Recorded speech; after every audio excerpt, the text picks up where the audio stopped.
Okay, what is the nature and extent of involvement of various stakeholders in the school improvement planning and implementation? I know that the leadership team has a lot of say in implementing and evaluating and deciding what is going into our school improvement plan. Of course, some of that is laid out for us because of AYP issues. Also, some of it is laid out in goals for the grant. I do know that several committees, I was not here when the grant was written, but I know that several committees of teachers and community members were involved in writing the grant. Some of it's laid out, of course, just because you have to look at AYP goals. That always has to be part of your school improvement grant. But we do have lots of teacher input into the school improvement plan.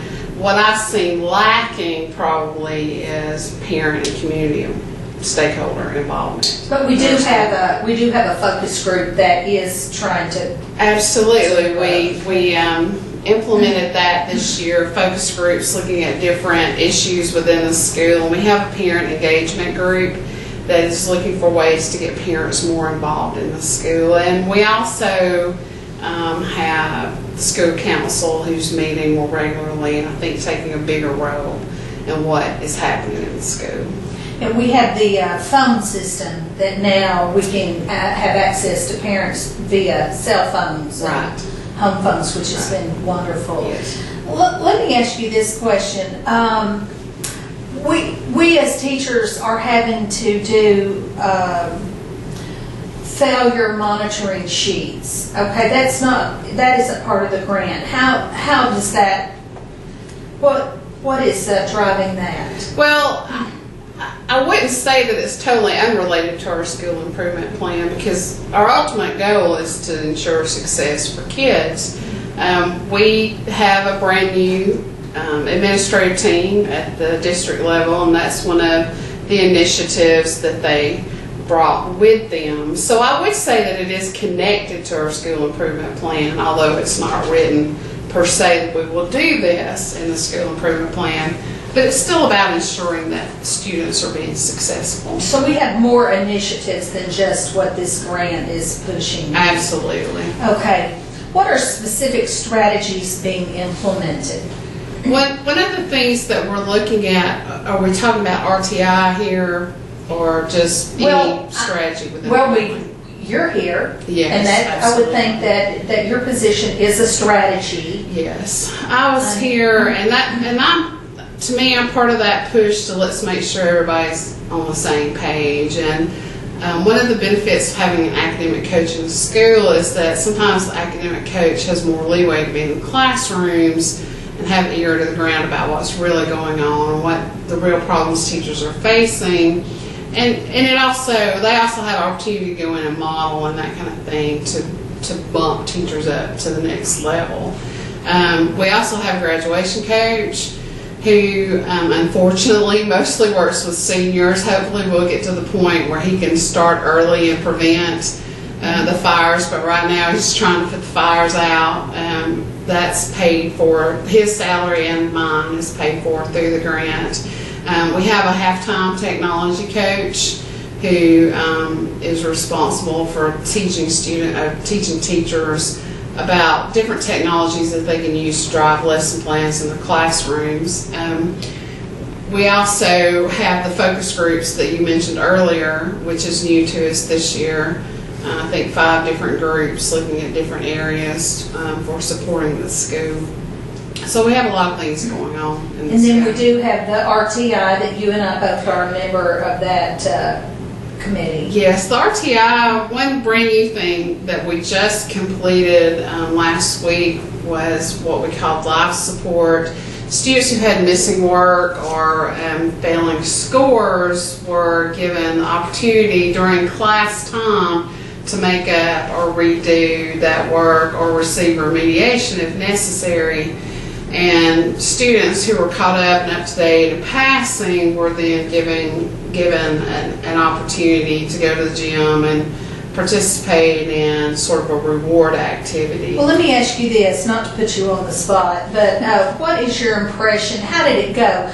You know, it's always a good thing to implement new things and try new things in a school, but do you think that this, in your opinion, was this a successful thing, or do we need to go back and talk about some issues that we had with that? What are your overall impressions? Overall, I was pleased. I put out a lot of fires that morning with the use of Google Docs and that kind of thing for scheduling. But when it came time for the period, I was pleased. Now, are there wrinkles to iron out? Sure. Some teachers have brought several different issues to me that we will talk about in our leadership team meeting and see if we can iron out those wrinkles and come to a consensus about what's really working well. And so far, I just tabulated this a minute ago, and there's still a few teachers who haven't marked complete or incomplete, but we had 90 students on Friday complete work or redo a test. So that's a lot of students that we hit. So I was pleased with it. Went more smoothly than I thought it would for the first day. Do you think that concentrating on a certain segment of student population, such as those that are behind in their work, do you think that we're losing touch with the students that are getting their work in? I mean, are those students, is our focus too much on the students that we feel like are more at risk? I think as educators, we're in danger of that, and I think that started with the passage of No Child Left Behind. We had to spend so much of our energy and time ensuring that kids were getting caught up, that you have to be careful that you're doing the same type of differentiation for your gifted or high achievers, because you get so bogged down sometimes in let's help the ones who are struggling that we forget to help the ones who could move forward. So it's a balancing act for teachers, and it's a tough spot for them to be in sometimes. Well, I tell you, it's wonderful to hear you recognize that, because that is, for me, I see that as being a possible issue, and it's good to hear you acknowledge that. Can you tell me about more of the major challenges and how they are being addressed? You talked about the leadership team.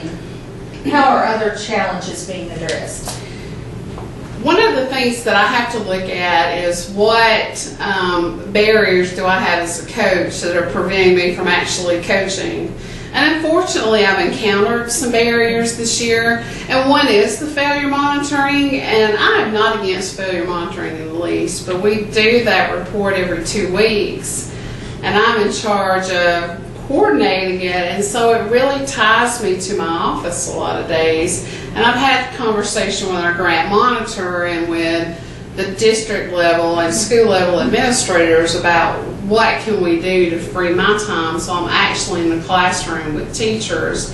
Another barrier that I've encountered this year is that teachers are so stressed because of some of the new things that are coming their way, that when I go in to work with them, they're at overload and they're not hearing what I'm saying. It's not that they're unwilling to do or to try things or to get feedback from me, but it's almost like they're at a saturation point. And so that's been a barrier for me this year. I think another barrier that we face, it's not directly tied to my job, but tied to our technology coach, is that she's only part-time, and so that leaves only half of the faculty that she has time to work with. And so part of the faculty, if we're not careful about how we schedule training for technology, gets left out. And of course, that's a money issue that we can't do anything about, but it is a barrier, and we have to do some creative scheduling to fix that problem. Right. So overall, though, I personally, as a teacher, feel that some of the initiatives that we put in place have made a difference, I've seen a huge difference. This is my second year at this school. I came in not knowing anybody, and having worked in a standards-based school for so long, I forgot what it was like to be at some of those beginning stages, and that's where most of this faculty was last year, in my opinion. And so it's been really fun for me to see them blossom into the standards-based classroom and incorporate those strategies. I've seen massive improvement in this faculty in the last 2 years. I hope some of the other things, some of the barriers that we're encountering, does counteract that. Right. Well, thank you very much for your time. I know you're a very busy lady, and I hated to really ask you to do this interview, but you were my #1 pick because you know so much information about school improvement. Thank you very much. Thank you.